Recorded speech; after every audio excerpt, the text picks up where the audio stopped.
दोस्तों, आज की वीडियो में हम करने वाले हैं एम्प्लॉयबिलिटी स्किल का मोस्ट इम्पॉर्टेंट क्वेश्चन। अगर आप कर चुके हैं तो कोई बात नहीं, फिर से रिवीजन कर लीजिए। ठीक है, देखते हैं इसमें।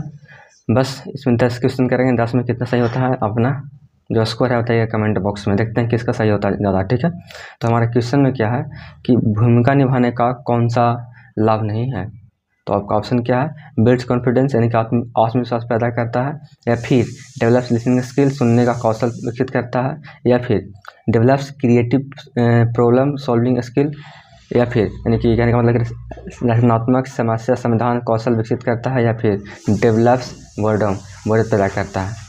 तो आपका जो ऑप्शन नंबर कितना है बताइएगा, अपने मन में आपको रखना भी है। ठीक है ना, मेरे बोलने से पहले आपको आंसर आपको मन में रखना है, क्योंकि लास्ट में आपको बताना है स्कोर कि हाँ कितना सही होगा। तो इसका जो ऑप्शन नंबर डी है बिल्कुल सही है। ठीक है ना, अगर लाभ अगर पहुंचाना है दोस्तों आपको, तो आपको दिमाग में बोरियत नहीं आना चाहिए। ठीक है ना, शरीर में बोरियत नहीं आना चाहिए। ठीक है, ठीक है। आगे देखिए क्या कह रहा है कि which one is not vowel. आपको पता है, आप छोटे में पढ़े होंगे कि वॉवेल क्या क्या होता है। एक होता है ए, एक होता है ई, है ना, एक आई ओ यू। ठीक है, तो पूछ रहा है कि स्वर इसमें से कौन नहीं है। तो देखिएगा यहाँ पर, अब देखिए, अब एफ तो स्वर ये नहीं है, कारण कि ए है, ई है, आई है, ओ है, यू है, लेकिन यहाँ पे एफ आपका स्वर नहीं है। ठीक है, इनका ऑप्शन नंबर यहाँ पे सी बिल्कुल सही हो जाएगा। ठीक है, आशा करते हैं आप ये सब क्वेश्चन कर रहे होंगे आराम से, क्योंकि सब बहुत सिंपल क्वेश्चन है। कह रहा है कि निम्नलिखित में से कौन सा एक अच्छा कार्यालय शिष्टाचार है। और इंग्लिश में क्या लिखा हुआ है कि which one of the following is good office equities, है ना। तो कौन सा है दोस्त बताइएगा अच्छा शिष्टाचार। आपका ऑप्शन में क्या है, आपका ऑप्शन में है, हिंदी में पढ़ते हैं ऑप्शन। ठीक है, एक को औपचारिक रूप से पोशाक पहननी चाहिए। ठीक है ना। सेकंड नंबर क्या है कि काम के लिए समय का पाबंद नहीं होना चाहिए। ऑप्शन नंबर सी क्या कह रहा है कि एक के पास फैंसी रिंगटोन होना चाहिए, है ना। फिर डी क्या कर रहा है कि व्यक्ति को अपने काम के स्थान पर कूड़ा डालना चाहिए। देखिए कितना राइटिंग छोटा है, देखने में बहुत दिक्कत होता है आँख से, है ना। तो कह रहा क्या बताइए एक अच्छा सा शिष्टाचार कौन है दोस्त। देखिए हमको ऑप्शन नंबर सी से क्या लेना देना है, हमको अगर अच्छा मतलब कि व्यवहार रखना तो पूरा बढ़िया है, एक रिंगटोन रखेंगे। रिंगटोन से क्या फ़र्क पड़ता है, अगर रिंगटोन रख लेंगे बढ़िया तो क्या हमारा काम हो जाएगा बढ़िया, नहीं होगा। तो ये कोई मतलब ही नहीं है, कोई लगा देगा भोजपुरी गाना, है ना, मिलते मरद हम के भूल गए लू, है ना, इस टाइप का। तो उससे क्या फ़र्क पड़ जाएगा ऑफिस में, है ना। देखिए बस मजाक के लिए गाना गा रहे हैं, ठीक है, तो बुरा नहीं मानेगा। तो देखिए इससे कोई मतलब ही नहीं है ना। ऑप्शन नंबर तो सी ऐसे ही कट गया। अब देखिए व्यक्ति को अपने काम के स्थान पर कूड़ा डालना चाहिए, ये भी गलत बात है। जहाँ काम कर रहे हैं डालेंगे कूड़ा, ये कौन सा नियम है। और ये आपका कोई बिहेवियर थोड़ी ना, अच्छा बात थोड़ी है। काम के लिए समय का पाबंद नहीं होना। अब देखिए आपको बोला जा रहा है ऑफिस 10 बजे आओ, आप आ रहे हैं 12 बजे, तो ये कोई तरीका थोड़ी ना है। यही गलत हो गया आपका। ऑप्शन नंबर ए बिल्कुल सही होगा, एक को औपचारिक रूप से पोशाक पहननी चाहिए, है ना। आप बढ़िया से जाइए कपड़े वगैरह पहन के, है ना। आगे क्या है कि वह शब्द जो किसी दूसरे शब्द के समान होता है लेकिन अर्थ में भिन्न होता है, क्या कहा जाता है। आपको हम पढ़ाए थे होमोफोन्स, शायद हम सेट 7 में पढ़ाए होंगे, है ना। बहुत सारा वहाँ पे बताए थे होमोफोन्स के नाम, है ना। जैसे कि देखिए होमोफोन्स क्या हो सकता है, जैसे मान लीजिए कि आप बोल रहे हैं ईयर, ईयर मतलब कान बोल रहे हैं, ठीक है ना।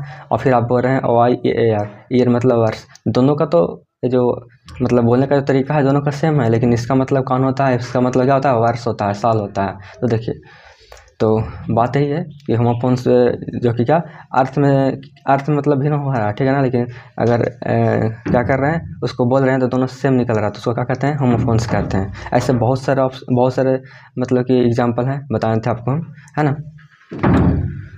एक होता है आई मतलब मैं, एक होता है ई वाई आई मतलब आँख, है ना। बहुत सारा दोस्त मतलब बताए थे हम आपको, जाके देख सकते हैं सेट 7 में वो वीडियो पड़ा हुआ होगा। क्या कह रहा है कि मुझे अंग्रेजी सीखने में मदद कर सकता है क्या, डेडिकेशन, फियर, एंगर या फिर साइजनेस। देखिए अब आपको सीखना है अंग्रेजी, तो इसमें शर्म की कौन सी बात है, शर्म आएगा तो आप इंग्लिश सीख जाइएगा, गलत बात ना है। क्रोध आएगा तो आप, इसमें कौन सी बड़ी बात है, अगर आपको मतलब बहुत गुस्सा आता तो आप इंग्लिश सीख जाएंगे, ये कोई नियम ही नहीं है। फियर मतलब डर, आपको बहुत डर लगता था आप इंग्लिश सीख जाएंगे, नहीं। आपको चाहिए डेडिकेशन, समर्पण चाहिए उसके प्रति, है ना, निष्ठा चाहिए। अगर आप तैयारी कर रहे हैं ITI का, ठीक है ना, तो क्या करना चाहिए आपको, तब सही से देखना चाहिए इस वीडियो को पूरा लास्ट तक, जितना पढ़ा रहे उतना। तो क्या है, इस तरह का ये क्या है, डेडिकेशन है, निष्ठा है, या फिर कह सकते हैं समर्पण है, ठीक है। तो इस तरह से होना चाहिए।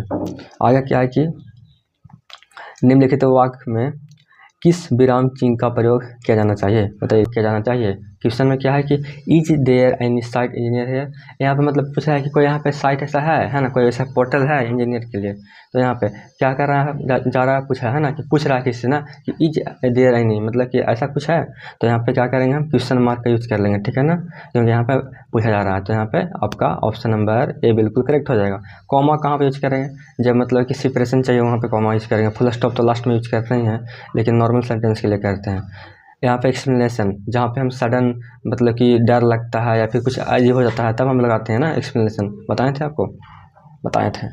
आगे देखिए कह रहा है कि बड़े अक्षरों का प्रयोग कब किया जाता है ना, कब किया जाना चाहिए, फिर कब किया जाता है। बिगनिंग ऑफ अ सेंटेंस, यानी कि वाक्य के शुरुआत में कुछ लिख रहे हैं कि Ram is a good boy, उसके शुरू में, या फिर नेम ऑफ पर्सनस, या फिर कह सकते हैं कि नेम ऑफ प्लेसेस, या फिर ऑल वे ऑफ। तो भाई हम सब जगह हम क्या करेंगे, अच्छा बड़ा अक्षर का उपयोग करेंगे। देखिए कैसे, जैसे हम लिख रहे हैं क्या कि Ram is a good boy, ठीक है ना, तो और बड़ा लिख दिया यहाँ पे, है ना। अब फिर हम लिखते हैं क्या, व्यक्ति का नाम, ठीक है ना, हम लिखते हैं क्या, लिखते हैं हम क्या, सोहन लाल लिखते हैं, तो एस बड़ा लिखेंगे, ठीक है, बाकी सब छोटा लिखेंगे, सोहन लाल, है ना।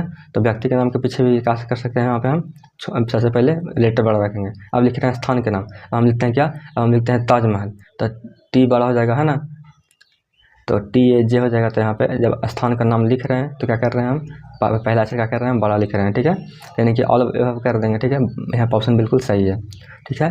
दोस्तों इस वीडियो में इतना ही। अगर वीडियो पसंद आए तो लाइक कर दीजिए, सब्सक्राइब कर लीजिए, ताकि अगला वीडियो आप आराम से देख सकें, ठीक है।